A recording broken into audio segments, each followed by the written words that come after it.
So Super Tuesday is today, and I gave you guys my predictions and the general breakdown of what's going to happen on the show yesterday. But for the most part, when it came to the toss-up states, I just kind of left it as is. And I said, well, I don't have enough data to give you guys an accurate prediction on the toss-up states. So the best I could do is say, hey, these are toss-up states, and that's that. Now, I gave you the states that are, basically solidly for one candidate or another candidate on both the Republican side and the Democratic side. But what makes this day so interesting is that, at least on the Democratic side, there are some question marks, and the question marks can be everything in terms of the election.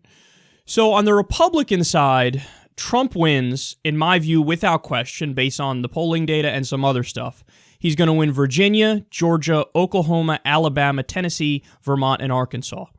As far as I can tell, those are the locked up states. We're talking, wins by double digits in a lot of those states, more Trump landslide victories. Now, Cruz, I think, is going to win Texas. You have some commentators who are saying, well, that's more of a toss-up with Trump. Maybe a little bit, but from the polling that I saw, the Real Clear Politics average of the polls, I think Cruz is up by like 7 points on average in Texas. Now, maybe that takes into account some older polls, which aren't as good anymore, and in the newer polls, Trump has closed the gap a little bit. But I still think Texas is going to go to Cruz. Maybe I'm wrong, but that's my analysis of the situation. Now, the toss-up states on the Republican side are Arkansas, Minnesota, and Colorado for various reasons. I mean, one of the main reasons is some of these states, specifically Colorado, I don't think they've done any polling there, so it's basically anybody's guess as to what the hell is going to happen. But from my reading of it, Trump wins minimum 7 states, and maximum he wins all the states except Texas. And again, some people even say, well, he's competitive in Texas. So guys, from my reading of the situation, worst case scenario and best case scenario, it looks like Trump is going to lock up the nomination on the Republican side. You could think of that, whatever you want to think of that, but that is the reality.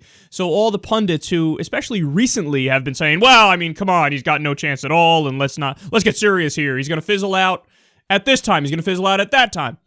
None of those predictions were true, and now I love how people are even hesitating now to say what I'm saying. Meanwhile, the polling is really solid. So we have a really good idea as to what's going to happen, but you still have a lot of mainstream pundits who are like, no, I will not say the words that Trump will be the one who wins because, no, I can't say that. So, no. Their insider bubble bias is so apparent to everybody. Now, on the Democratic side, we have Hillary Clinton, who's going to win Virginia, Texas, Georgia, Tennessee, Arkansas, and Alabama. She does better in the southern states. She has a big lead among African-American voters, and she has a big lead among the elderly. Now, Bernie Sanders, on the other hand, does well among whites, and he does really well among millennials. Depending on what poll you look at, there's kind of a mix, and Hillary and Bernie kind of split the Latino vote. But by and large, you need a big turnout for Bernie Sanders to win, and he also needs to lock up the states that are basically not southern states. So this is something that a lot of analysts have pointed out. I think they're right when they say that, which leads to the really nervous moment, which is, I just told you Hillary's lockup states, Virginia, Texas, Georgia, Tennessee, Arkansas, Alabama. The only state that Bernie really has locked up is Vermont. So then we're talking about 4 other states that are more or less toss-up states, and if Bernie were to lose those toss-up states, as much as we like the guy, the reality on the ground is what it is, and it's probably a death blow. I've gone as far as to say if he wins 2 states, depending on which states, but it's still kind of a death blow. 3, he could stay in the race, but it might not be that competitive. 4, okay, he's going to stay in the race and he has a shot mathematically. 5, and we really have a race on our hands here, and it can get super tight between Hillary and Bernie in the upcoming states. But yesterday what I told you guys is, hey, in the toss-up states, we have Massachusetts, Minnesota, Oklahoma, Colorado. they're just toss-up states. That's all I really said about it. Now, since the show yesterday, some people have pointed out to me that there are some polls that I didn't see. So most of my predictions are based off of the Real Clear Politics average of polls. They take all the respected polling organizations, average it out, and then tell you, what the lead is for candidate X or Y. And it's also based on, I sprinkle in some historical trends, and I sprinkle in, I have to make predictions as to the size of the turnout and stuff like that. But to this point, I've done a decent job. 7 of 8 elections so far, I've predicted accurately. But some people send me polls I didn't see that apparently Real Clear Politics doesn't have up either. It's from Nate Silver of 538. Now, Nate Silver, for those of you who don't know, he predicted, I think it was the Romney-Obama race, 100% correctly. He got every single state right.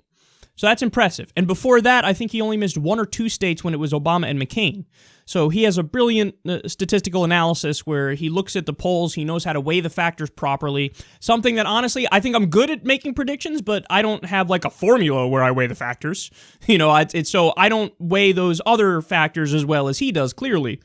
But according to his polling, there's one state that I thought was leaning Bernie. That indeed is not leaning Bernie. According to him, it's actually leaning Hillary, and kind of strongly in Hillary's direction, even though it is still kind of a toss-up state, and that's Massachusetts. That would be bad for Bernie. Losing Massachusetts is gigantic for a variety of reasons. I mean, most importantly, this is a state that he kind of has to win in order to have a shot moving forward because of the demographic makeup of the state. If Hillary's going to sweep the South, as she mostly is doing here, he's got to pick up states like that. And according to Nate Silver, Hillary's got the best shot of winning Massachusetts. It's leaning in her direction. So that's not good. That's something that's scary. Yesterday when I did this segment, I thought, hey, it's leaning Bernie. Massachusetts is leaning Bernie based on what I saw from the Real Clear Politics polling. Turns out that might not be true, so I don't know. But then there's another upside to the new data that I saw from Nate Silver, which is Oklahoma, which I thought was leaning Hillary.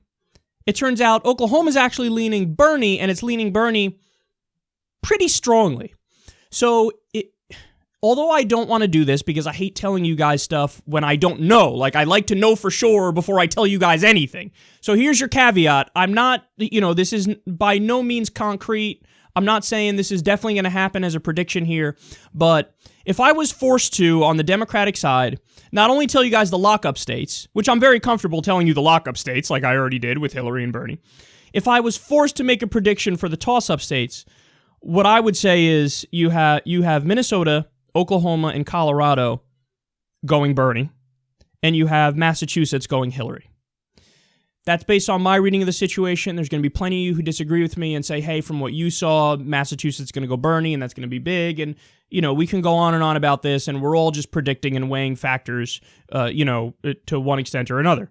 But if I was forced to make a prediction right now, I would say Bernie wins Minnesota, Oklahoma, Colorado, Vermont, and he loses Massachusetts, which I got to tell you guys, I don't know what that means moving forward. I don't know, because a lot of analysts, smart people who I respect, not mainstream hacks, are saying he's got to win Massachusetts in order to stay competitive in the race.